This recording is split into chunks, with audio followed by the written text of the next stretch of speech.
Fans of model trains, welcome to another video in our Digital for Beginners series.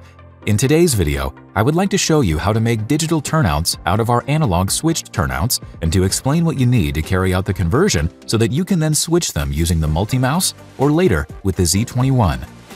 Up to now, we had the accessories transformer and the analog control panel. These can be used to switch turnouts to the right or left, straight ahead, or branching off. To be able to switch turnouts digitally with our digital control center, you need a turnout decoder. I'll show you how to connect this now. There are two ways to digitalize the Roku line with bed. If you don't have any drives yet, you could use digital turnout drives. Here, the drive and decoder are installed in a single housing. Should you already have analog drives such as this one, then it is possible to digitalize via the external decoder.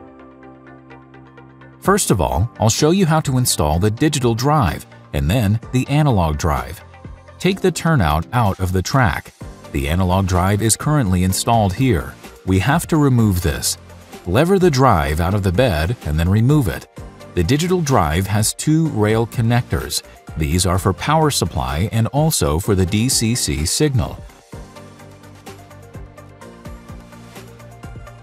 To install the drive or to connect the rail connectors to the turnout, remove the original connectors. You can do this by using a screwdriver, but watch out, because if you slip, you can easily jab the screwdriver into your finger, which can be very unpleasant. It's better to take a small pair of pointed pliers to grip and pull off the rail connectors.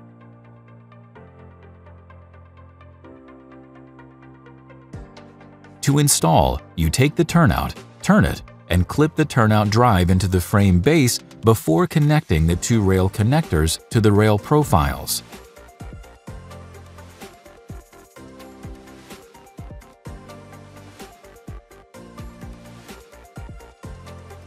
In this way, they are simply pushed onto the rail profile.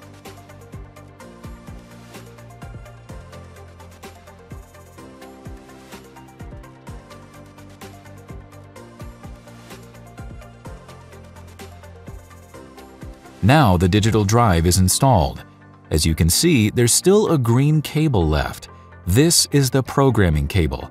It has to be clipped once to the profile in order to program the drive to an address, and then you can assign an address to the drive via the digital control center.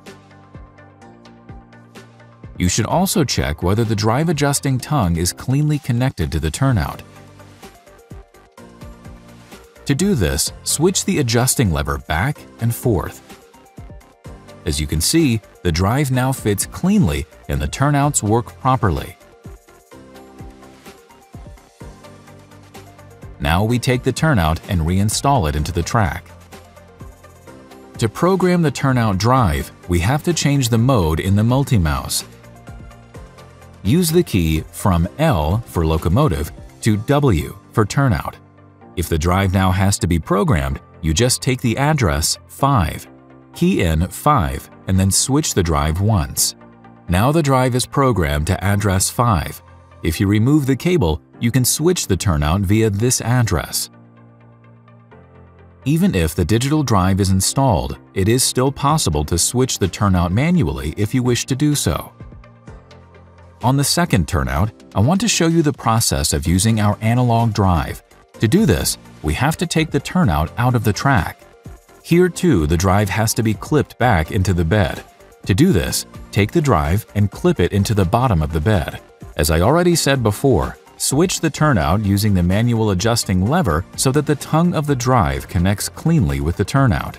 We have attached a connector for the analog control panel X-Works, but as you can see here, the turnout decoder is fitted with a screw terminal. Now we have two options. The first is to take the port 10602, the matching cable 10623, and then the screw terminal in order to connect the whole thing.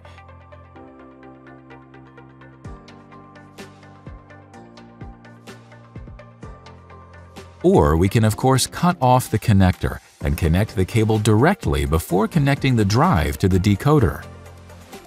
Whether you connect the drive directly or via the connecting plate and the flat cable is immaterial as far as the technical design is concerned.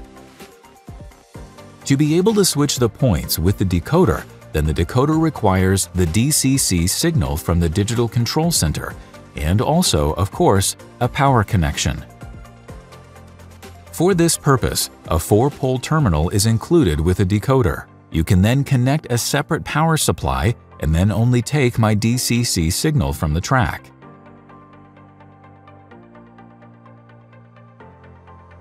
Or you can install 2 small cable bridges so that you can also use the power supply from the digital control center if you don't want to connect a separate power supply. If you have only 1 or 2 decoders for a small railway system, you can supply the whole system with power via the tracks. However, for large systems with a lot of consumers, it is advisable to connect a separate power supply. Now we can switch to address 1 because the decoder is programmed X-Works to the addresses 1 to 8, and now you can switch the points using address 1. The method of digitalizing the Roku line analog drives with bed can of course also be used elsewhere. It also works for the Roku line without bed. Here, the plug is cut off again in a similar way, or an adapter is used. And of course, there is also the Fleischmann track without bed, or the Fleischmann Profi track. For this last one, you can procure the 3 cables individually. However, the Roku GeoLine track is a special case. I'll show you that one now. This track has an underfloor decoder. It is plugged directly into the drive and then fastened into the bed using a small screw, and already this turnout drive is digitalized. That's all for this video on digitalizing turnouts. Thanks for tuning in, and see you next time.